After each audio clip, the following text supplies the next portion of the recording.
ఇది ప్రజా వేదిక. నమస్తే, నేను స్వప్న, జర్నలిస్ట్. మొంతా తుఫాన్ వరంగల్ జిల్లాపై ఎంతటి ప్రభావాన్ని చూపించిందో మనందరికీ తెలుసు. ఉమ్మడి వరంగల్ జిల్లా ప్రజలు పడినంత బాధను ఎవ్వరూ పడలేదు. ఒక రకంగా చెప్పాలంటే హనంకొండ వరంగల్ జిల్లా ప్రాంతంలోని కొన్ని కాలనీలన్నీ పూర్తిగా ధ్వంసం అయిన పరిస్థితులను కల్లారా మనందరం చూసాం. మన తెలంగాణ రాష్ట్ర ముఖ్యమంత్రి యనుమల రేవంత్ రెడ్డి సంఘటన జరిగిన 24 గంటల్లోనే ఏరియల్ సర్వే కూడా నిర్వహించారు. జిల్లా కలెక్టర్ కాన్ఫరెన్స్ హాల్లో అధికారుల సమావేశంలో రాజకీయాలను ప్రస్తావించారే తప్ప తక్షణ కర్తవ్యంలో భాగంగా ఆర్థిక సహాయాన్ని ప్రకటించలేకపోయారు. హనంకొండలోని కొన్ని కాలనీలు పూర్తిగా ధ్వంసమయ్యాయి. స్థానిక ఎమ్మెల్యే నాయని రాజేందర్ రెడ్డి ప్రభుత్వంతో మాట్లాడి ఒప్పించి మరీ 12,90,00,000 రూపాయలను తీసుకొచ్చామని పత్రికాముఖంగా ప్రకటించి సరిగ్గా నెల రోజులు దాటినప్పటికీ ఇప్పటికీ ముంతా తుఫాన్ బాధితులకు ఆర్థిక సహాయం అందించింది లేదు. కాలనీలను ముంచెత్తిన నీరు ఈ రోజుకి దుర్వాసనతో బాధితులు అనారోగ్యాల పాలవుతున్నారు.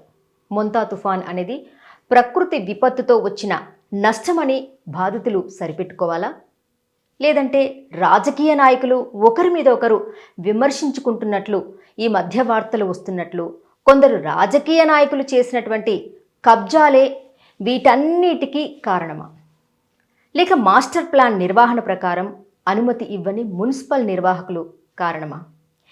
ఏది ఏమైనప్పటికీ వరంగల్ హనంకొండలో చిన్న వర్షం కురిస్తే చాలు కాలనీలు కానీ రోడ్లు కానీ చెరువులను తలపిస్తాయి. ఇక ఎడతెరిపి లేకుండా కురిసే వర్షాలకి కొందరు ఇంటిపైకెక్కి ప్రాణాలు కాపాడుకుంటే మరికొందరు చెట్టు మీదకెక్కి ప్రాణాలు కాపాడుకునే దుస్థితి ఏర్పడుతుంది. కారణం అండర్ డ్రైనేజీ సరిగ్గా లేకపోవడం, ఎక్కడి చెత్త అక్కడే పేరుకుపోవడం, సకాలంలో చెత్తా చెదారాన్ని మున్సిపాలిటీ వాళ్ళు శుభ్రం చేయకపోవడం ఒక కారణమైతే, కొంతమంది రాజకీయ పలుకుబడితో అక్రమ కట్టడాలు నిర్మించడం మరో కారణం. ఇలా ఒకటి కాదు, రెండు కాదు, అనేక కారణాలు. ఇక్కడ అత్యధికంగా నష్టపోయేది ఎవరంటే పేద మధ్యతరగతి ప్రజలు. ఇలా కొందరు అధికారులు రాజకీయ నాయకులు చేసేటువంటి తప్పిదాల వల్ల ఆస్తి నష్టమే కాక కొన్నిసార్లు ప్రాణ నష్టం కూడా జరుగుతుంది. మొంతా తుఫాన్ వరద బాధితులకు తీవ్ర నష్టం జరిగి నెల రోజులు దాటింది. కాలనీ ప్రజలు రోడ్డెక్కి ఆర్థిక సహాయం కోసం ధర్నాలు నిర్వహించే పరిస్థితి ఏర్పడడం ఎంతో బాధాకరమైనప్పటికీ ఆర్థిక సహాయం అందించడంలో రాజకీయ నాయకులు చేస్తున్న నిర్లక్ష్యాన్ని ప్రజలు అందరూ గమనిస్తూనే ఉన్నారు.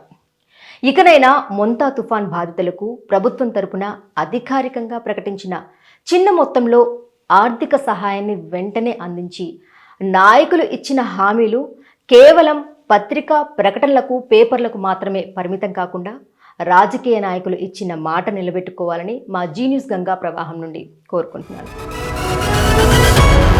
న్యాయం వైపు నిలబడే గలం గంగా ప్రవాహం. For latest updates subscribe to Zee News. ఇది ప్రజా వేదిక.